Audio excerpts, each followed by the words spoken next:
नमस्कार, times of Swaraj में आप सबों का स्वागत है। मैं हूं संतोष सिंह और आज हम टाइम्स ऑफ स्वराज में बात कर रहे हैं कि कहते हैं कि टाइम बड़ा महत्वपूर्ण होता है, समय। और समय अगर आपका प्रतिकूल होने वाला है, तो समय जब आपका साथ छोड़ने वाला है, तो बहुत सारी चीज़ें ऐसी घटनाएं घटती रहती हैं जो आपके नियंत्रण में नहीं रहता, या फिर आपको लगता है कि अरे इसी के सहारे हम चीज़ों को नाप देंगे। अब ये बताइए, ईडी और सीबीआई से तो सब विपक्ष परेशान है ही। ममता बनर्जी के भतीजा से भी पूछताछ हुआ ही है। सौदेबाजी पट गई तो फिर कुछ और बात है, नहीं तो भतीजा जी जेल जाएंगे, ये तय है। तेजस्वी का भी हाल वही है, कब जेल चला जाए कहना मुश्किल है। अभी अखिलेश बचे हुए हैं, लेकिन तैयारी चल ही रही होगी। जब नीतीश पर तैयारी चल रही है तो उद्धव ठाकरे, राउत सबको उसी के सहारे साधते रहे। हेमंत सोरेन को भी साधने की कोशिश हुई, कभी भी सधा जा सकते हैं। जबकि इन्हीं ऑपरेशन की वजह से, कहने को ये भ्रष्टाचार के खिलाफ ऑपरेशन है, लेकिन ये पब्लिक है, सब जानती है कि भ्रष्टाचार है या फिर विपक्ष की आवाज़ को कमज़ोर करना है, वजह जो भी हो। लेकिन इस तरह की कार्रवाई से क्या हुआ कि जो विपक्ष कांग्रेस का नाम सुनने को तैयार नहीं था, आज कांग्रेस से बात करने को तैयार है। अब केजरीवाल को देखिए, सुप्रीम कोर्ट उसको अधिकार दिया, अधिकारियों को ट्रांसफर पोस्टिंग का, सरकार अध्यादेश जारी कर दिया कि भाई अब ना सुप्रीम कोर्ट का नहीं चलेगा, राष्ट्रपति जहाँ बैठते हो वहाँ ऐसे कैसे होगा, इसलिए नहीं चलेगा, अध्यादेश ला दिया। मतलब अध्यादेश लाके आपने जो संदेश देने की कोशिश की, अब उसका लाभ विपक्ष उठा रहा है। और विपक्षी एकता को लेकर कांग्रेस ने जब केजरीवाल को लेकर एक अपनी अलग नीति बना ली है, उसके बावजूद भी आज केजरीवाल जब अकेले हैं, विपक्ष के कई नेता आज उनके घर पहुंचे, तेजस्वी भी पहुंचे, नीतीश कुमार पहुंचे, उनके साथ कई उनके पार्टी के नेता भी पहुंचे। और ये तीसरी मुलाकात है नीतीश कुमार की कुछ महीनों के दौरान केजरीवाल से। और आज जिस विषय पर मुलाकात हुई वो विपक्षी एकता तो है ही, लेकिन जो संदेश देने की कोशिश हुई, उस संदेश के सहारे कहीं न कहीं तमाम उन विपक्षी पार्टियों के लिए कह सकते हैं कि एक थ्रेट है कि आज केजरीवाल है, कल आप भी होंगे। जरा सुनिए, मुलाकात के बाद जो सुप्रीम कोर्ट का जजमेंट हुआ, उसके बाद सरकार ने जो अध्यादेश लाई है, उसी के सहारे किस तरीके से मोदी पर हमला बोला जा रहा है। हुए थे यहाँ तो आए ही थे आपसे मिलने के लिए, और इनको काफ़ी जो सुप्रीम कोर्ट का फैसला हुआ बहुत अच्छा लगा, और हम लोग तो देखते ही रहे। अब उसके बाद जो कुछ भी करने की कोशिश हो रही है केंद्र सरकार के द्वारा, ये तो एक विचित्र बात है। अब आप जरा संविधान को देख लीजिए, क्या अधिकार है। जब गवर्नमेंट बनाई जाती है, इलेक्टेड सरकार बनती है, तो उनको जो अधिकार दिया गया है उसको कैसे आप हटा सकते हैं? ऐसा तो कुछ नहीं है। लेकिन अब किस तरह से हो रहा है, इसलिए तो हम लोग कह रहे हैं कि सारे देश में सब लोग एकजुट हों, ताकि ये लोग संविधान का भी और किसी भी चीज़ का अपने ढंग से जो इधर से उधर कर रहे हैं, और किस तरह का माहौल बन रहा है।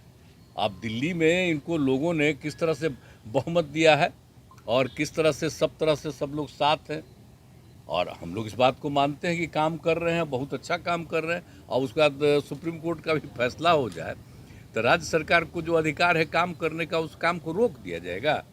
ये सब तो बहुत ही आश्चर्य का विषय है। तो ये हम लोग तो बिल्कुल इनके साथ हैं, और जो कुछ भी है हम लोग जो आगे भी जो मीटिंग करेंगे, जो हम लोग कोशिश कर रहे हैं कि ज़्यादा से ज़्यादा विपक्षी पार्टियां एकजुट हो जाए और मिल करके हम लोग पूरे देश में अभियान चलाएं, हर राज्य में अभियान चलाएं कि सब कुछ कानून का पालन होना चाहिए, आपस में सब लोगों के बीच में प्रेम और भाईचारे का भाव होना चाहिए, और जिस तरह से लोगों के बीच में विवाद पैदा करने की कोशिश होती है, उन सब चीज़ को बंद करना चाहिए, और देश आगे बढ़ेगा। तो ये ये सब चीज़ जो हम लोगों के मन में बात है तो सब लोग तो सहमत है ही। और उसके बाद अगर इस तरह की कोई बात होगा तो जो कह रहे हैं हम लोग पूरे तौर पर इनके साथ हैं।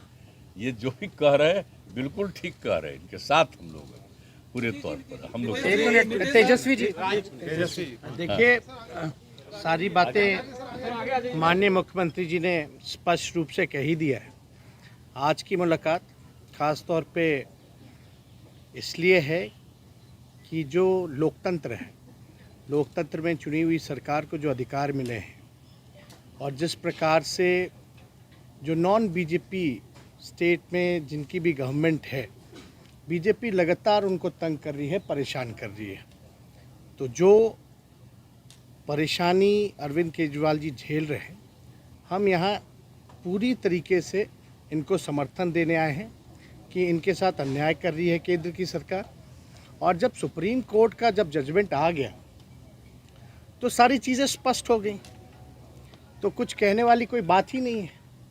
लेकिन जिस प्रकार से इनको तंग किया जा रहा है या और दूसरे राज्यों में जिस प्रकार से केंद्र भेदभाव कर रही है उन राज्यों के साथ, तो ये कहीं से भी न्यायपूर्ण नहीं है।